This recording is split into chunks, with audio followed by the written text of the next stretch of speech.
Good morning and welcome to the John DeVito Show. I want to apologize. I'm having to re record this particular episode. I listened to the first show that I did on this topic, and halfway through the show, there was a horrible echo. So, for those of you that listened to it, I apologize for the echo. So, I decided to re record the episode because it's such an important episode. So, today's show is about the epidemic that we're having right now in the country with teenage girls. There is a mental health crisis amongst teenage girls, and we're going to talk about some of the reasoning behind it, some of the reasons behind it, and maybe some of the different things we can do to support these teenage girls. So, it's a well established fact that children and teenagers' mental health took a hit during the pandemic. Now, I don't want to minimize the effect that the pandemic and also social media has had on all children because boys have also struggled. But I think when you look at the statistics, girls are suffering more than the boys are right now with this mental health crisis. So, new research suggests that teen girls in particular are suffering in unprecedented ways. A survey by the Center for Disease Control and Prevention that was published in early February 2023 found that in 2021, 57% of high school girls reported experiencing persistent feelings of sadness or hopelessness in the past year, up from 36% in 2011.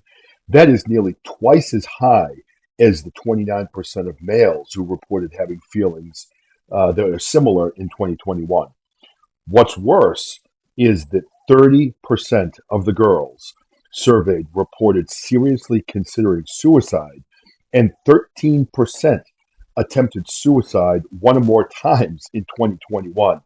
That is beyond shocking. It's beyond appalling. It is awful. And this is something that we need to talk about. So if you really think about it, I mean, the teenagers, have been through a lot. As a population, we have all been through a lot.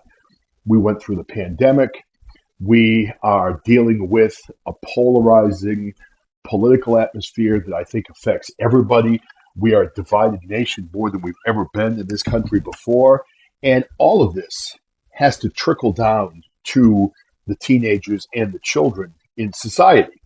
Now, that being said, when you add a variety of different topics into this whole argument, you think about things like the advancement of social media today in society.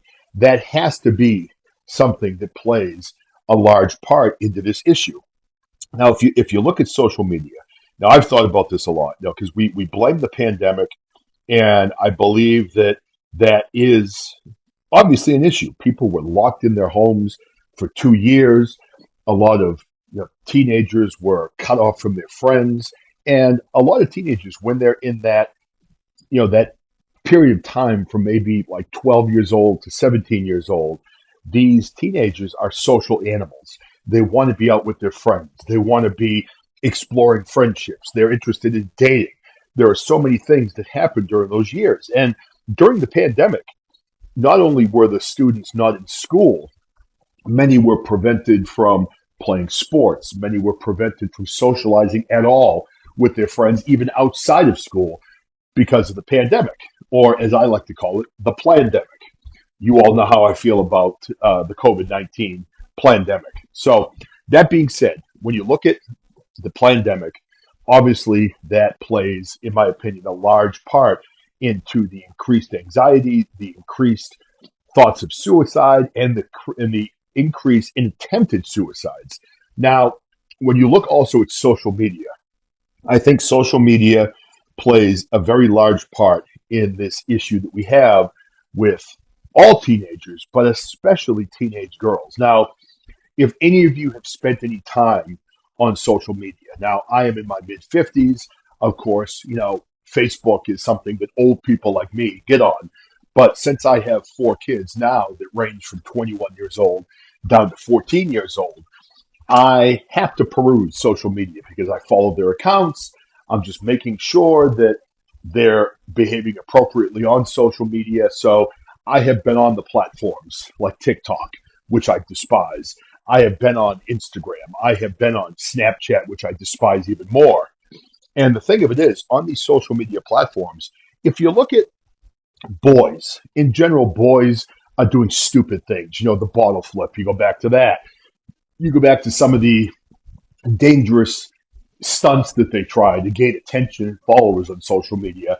That's mainly what the boys do. With the girls, it's different. You have girls that are getting on and doing shows where they apply makeup, and they have literally hundreds of people in these lives when they're applying makeup. And I've watched a couple of these, and to see some of the comments that are made in the chat below.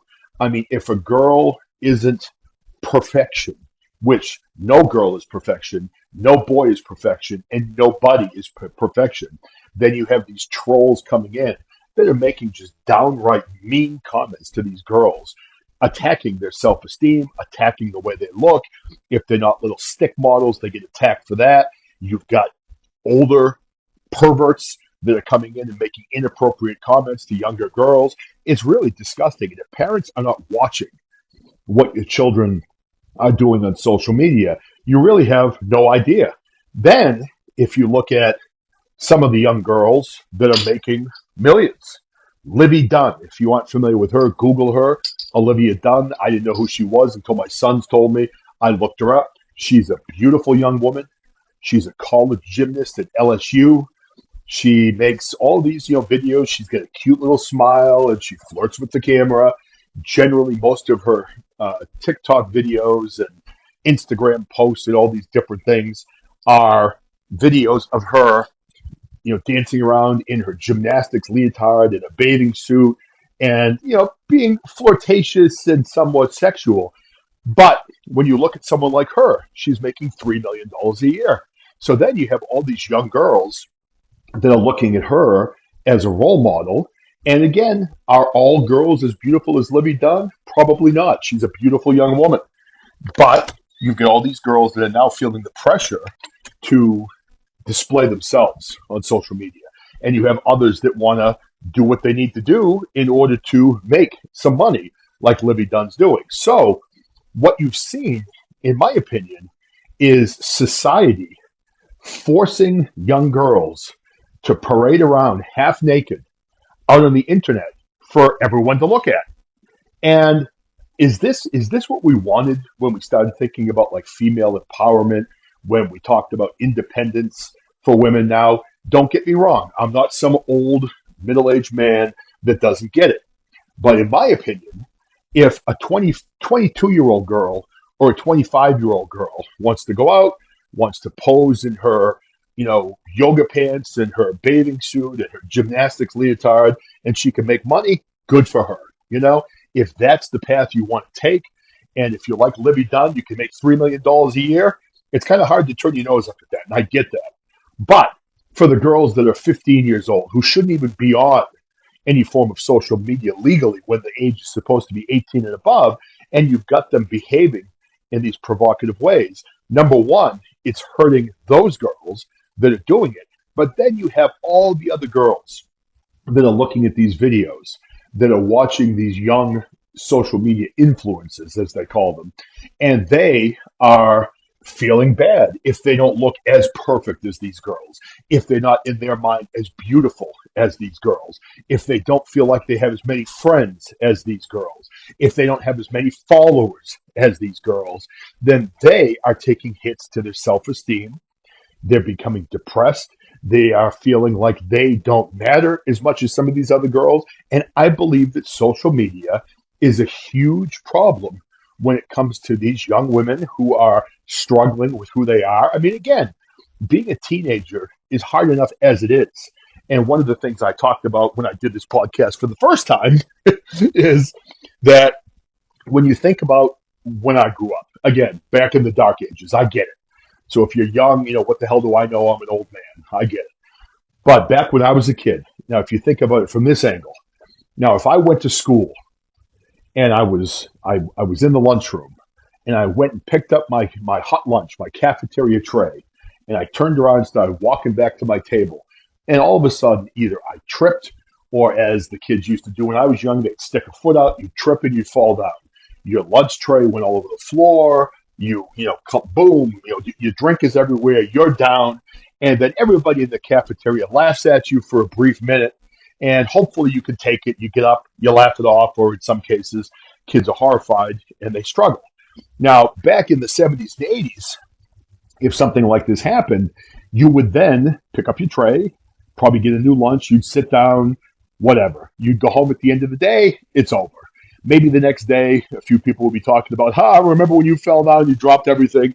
Yeah, whatever. Now, if that same thing happens, you've got 10 people, 20 people, 50 people who pull their phones out. They're recording you falling down. They're recording you hitting the floor. They're recording you getting up being all embarrassed. And they're posting it on Snapchat. They're posting it on TikTok. They're posting it on Instagram Reels. And this video at that point is shared hundreds of times, thousands of times, potentially hundreds of thousands of times. So that one moment where you were embarrassed in the 1970s and 1980s could now live on for, days, weeks, months, years. This video could get millions of likes and comments of people just dumping all over you, and it goes on endlessly. So you don't have that ability any longer to go home, be in your safe space, and forget about the bad things that happened during that particular day, because the internet can come into your house. Social media comes into your house. And if you fell in that lunchroom and you dropped your tray and everyone laughed at you, now you're home watching it being shared all over social media, and it further pushes the feelings of anxiety. It further develops the feeling that you are not worth it, that you are worthless. And it potentially plays into maybe a teenage girl, a teenage boy becoming suicidal. And I don't think I understood the power of this until I've talked to my own kids.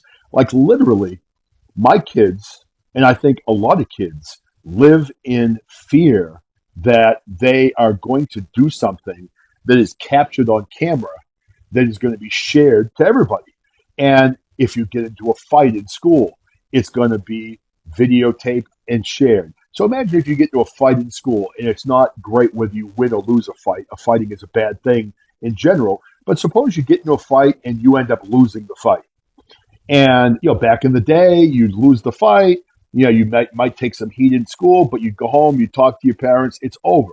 Now, if you lose that fight, it's shared to everybody in the school. So everybody that wasn't present for that fight can now see the fight, can see that you got maybe beat up in the fight. It's shared in other schools, it's shared around the state, it's shared around the country. And honestly, if you think about the pressure that young people have when it comes to dealing with things being posted on social media, it's horrifying. I mean, really think through it. If you end up kissing a girl, people are recording it if you're at a party. If you end up asking a girl out and she doesn't like you, then all of a sudden that's being shared on social media and everyone trashes you.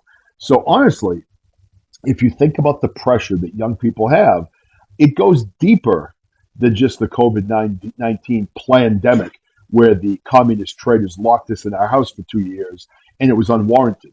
It's deeper than that. Now, I definitely think that increased the anxiety level. I think it also certainly plays into children being depressed and being anxious. But when you look at the suicide rates, it's just insane. And I think you have to couple the pandemic along with social media. So I'm going to read an article, and this was published by the AP. Why are teen girls in crisis? It's not just social media. So I'm interested to read this. I haven't read this until right now. So I'm going to read it for all of you. I'm learning right along with you. Anxiety over academics, post-lockdown malaise, and social media angst.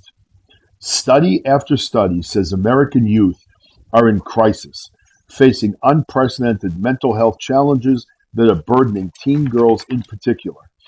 Amongst the most glaring data, a recent Centers for Disease Control and Prevention report shows Almost 60% of U.S. girls reported persistent sadness and hopelessness. Rates are up in boys too, but about half as many as affected. And I do not want to diminish the importance of boys as well, but it seems like for whatever reason, the girls are suffering in a lot higher rates. Adults have theorized about what is going on, but what do the teens say themselves? Is social media the root of their woes? Are their male peers somehow immune as part of the problem? The Associated Press interviewed 5 girls in 4 states and agreed to publish only their first names because of the sensitive nature of the topics they discussed. The teens offered sobering and sometimes surprising insight. We are so strong and we all go through so much, says Amelia, a 16-year-old girl from Illinois who loves to sing and wants to be a surgeon. So obviously this young lady has quite a bright future. She also has depression and anxiety. Like 13% of U.S. high school girls surveyed in the government report, she is a suicide attempt survivor. I mean, this young girl wants to be a surgeon, and she tried to attempt suicide. Hospitalization after the 2020 attempt and therapy helped, but Amelia has also faced bullying, toxic friendships, and menacing threats from a boy at school who said she deserved to be raped. Now, bullying amongst young girls is off the charts. Girls can be absolutely evil to each other. Boys tend to fight it out. Girls target another girl and they torture them relentlessly. Toxic friendships. I've seen that firsthand. It is brutal with girls. And in general, that's not something you see as much with boys. Now, the comment about a menacing threat from a boy at school who said she deserved to be raped, that boy hopefully was brought to justice. That is unacceptable behavior. And again, the days of boys verbally abusing girls should be over. And again, I'm sure that this kid's parents are good people. And I don't even know if they know that he was doing this. But any boy that says anything like this to a girl should be punished and punished harshly. So, anyway, further reading on in the article, more than 1 in 10 girls say they've been forced to have sex, according to the CDC report. The first increase noted the government's periodic survey. Sexual threats are just one of the burdens teen girls say that they face. We are trying to survive in a world that is out to get us, Amelia said. Emma, an 18-year-old aspiring artist in Georgia with attention deficit disorder and occasional depression, I have ADD, so I get that, says that worries about academics and college are a huge source of stress. Lately, in myself and my friends, I realize how exhausted everyone is with the pressures of the world and the social issues and where they're going to go in the future, Emma added. All of these things pile up and crash down. Now, I agree with the social issues. Back when I was a kid, we had 5 TV channels. We didn't have internet. We didn't have constant information being thrown at us. And also in the schools and the different places where kids are, it's the constant propaganda that are pushing social problems on kids. So that has got to be part of the problem when it comes to the girls and the boys facing more anxiety and are thinking more often of suicide. It's just horrible to think about this. So the next girl, Zoe, is 15. She was raised in Mississippi by a strict but loving single mother who pressures her to be a success in school and in life. She echoes those feelings. School can be nerve-wracking and impact your mental health so much that you don't even recognize it until you're in a space where you don't know what to do, Zoe said. She's also had friendship struggles that ended in deep depression and felt the discomfort of being the only black kid in class. That, I imagine, is also very stressful, just as it would be for a white kid being possibly in an all black school or a school of people of color. Several girls said that they face added pressure from society standards that put too much focus on how they look. Now that ties into what I said on social media. They're seeing this all the time. It's being thrown at them. All these beautiful young girls, many of them are using filters, they're using AI now, and it's an unrealistic expectation to think that you're going to look like that because these girls don't even look like that. So, anyway, a lot of people view women's bodies and girls' bodies as sexual, Emma said. It's overwhelming to have all of these things pushed on us. The Me Too movement began when these girls were quite young, but it intensifies during the pandemic, and they're hyper aware of uninvited sexual advances. Boys are less aware, they suggest. The girls cite crass jokes, inappropriate touching, sexual threats, or actual violence. Girls say the unwanted attention can feel overwhelming. We deserve to not be sexualized or catcalled because we're kids, Amelia said. And she's right. She's right. It's unfortunate that that's the way things are, but she is right. Saya or Sia, an 18-year-old girl from New Jersey, said almost every girl knows, no, she knows, has dealt with sexual harassment. That's just been the normal for me, she said. When you're walking alone as a girl, you're automatically put in a vulnerable situation. Saya says, I think it's so sad. I don't know what it feels like not to have that fear. McKenna, a high school senior in Mississippi, said she and her friends sometimes wear baggy clothes to hide their shapes, but boys comment no matter what. She has had depression. She's in therapy and said that she has grown up in a community where mental health is still sometimes stigmatized. Not like when I was a kid. You couldn't even talk about mental health problems back then.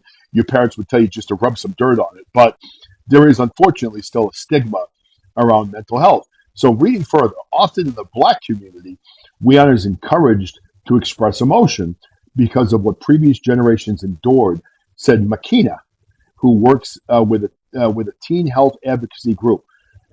Excuse me. We're expected to have hearts of steel, she said, but sometimes it's okay to not be okay. Social media platforms contribute with their focus on superficial appearances, amen, and making perfectionists seem attainable. Girls say they're just part of the problem. Social media has completely shifted the way we think and feel about ourselves in good and bad ways, McKenna said. She felt pressure to be perfect when comparing herself with others online, but she also follows social media influencers who talk about their own mental health challenges and make it seem okay for me to feel sad and vulnerable. Girls have historically been disproportionately affected by depression and anxiety, but these statistics at least partially reflect the fact that girls are often more likely than boys to talk about their feelings and emotion. That is very true because I think boys tend to push their feelings down deep into the basement and they're not willing to talk about it. If boys are depressed, they just kind of suck it up and fight their way through it. I know that's how I feel. I very rarely talk about my feelings, even when I'm feeling really bad. It's just something I keep inside, I internalize it, and I fight through it. And I'm not saying that's better or right. That's just the way I've handled it.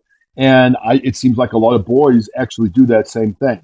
So Zoe, the Mississippi 15-year-old girl, said boys have to keep up a macho facade. So true. And are less likely to admit their angst. I feel like they might feel that way. We just don't see it as much. I'll tell you, Zoe, smart young lady in Mississippi. You're right. So, COVID-19 lockdowns added another dimension, thrusting academic and social lives online. Some kids entering the pandemic as youngsters and emerge with more mature bodies, socially awkward, uncertain how to navigate friendships and relationships. They live in a world beset with school shootings, a rapidly changing climate, which I disagree with. I think that's propaganda, social and political unrest, which is certainly true, and restrictions on reproductive care and transgender rights. Now, I'm not going to go into reproductive care, but I do feel that that has to be looked at also because, again, reproductive care, when you're stopping a beating heart, in my opinion, is murder. And that is what it is. But transgender rights, I'm not sure why young children need to be thinking about transgender rights. And this is part of the problem where these very adult conversations are being pushed on younger and younger children when they just have to worry about getting up and putting on the right clothes and going to school, they shouldn't be concerned as much, especially in the earlier years, like elementary school and transgender rights. It's inappropriate to be talking about that with young kids. So, anyway, I don't know what the solution is, and this podcast is a little bit longer than I anticipated. We're at 25 minutes right now. But I want to say that there should be concern about all teenagers. There should be concern about the younger kids in society because what we are seeing right now is unprecedented, and we're seeing young children that are struggling, girls especially, with depression, with angst, with anxiety, and with higher suicide thoughts and higher suicide attempts overall. So we're so focused on all of the wars overseas. We're so focused on politics and all of these other things. It's time for people to start focusing on the well being of children again because they are crying for our help and we need them and they need us. So we need to make sure that we are doing what we need to do to help these teenagers. Talk to your kids about the feelings they're having. Talk to your kids and let them know that you are a safe space and they can talk to you and also be aware of what they're doing on social media. And honestly, I wish we had done this. I would say hold off social media from your children as long as you can because it is doing irreparable harm to many of them. All right, so thank you for joining me on this rebroadcast of this show. It was different from the first one. I had to re record again, as I mentioned, because I listened to the first one and there were all kinds of weird echoes. Hopefully, this one's okay. And honestly, I think this was better than my first show anyway. So, everyone, have a great day. God bless all of you. God bless our young people. And remember, our teenagers and young people need us, and we need to be there for them. I love all of you. Have a wonderful day, and thank you for listening.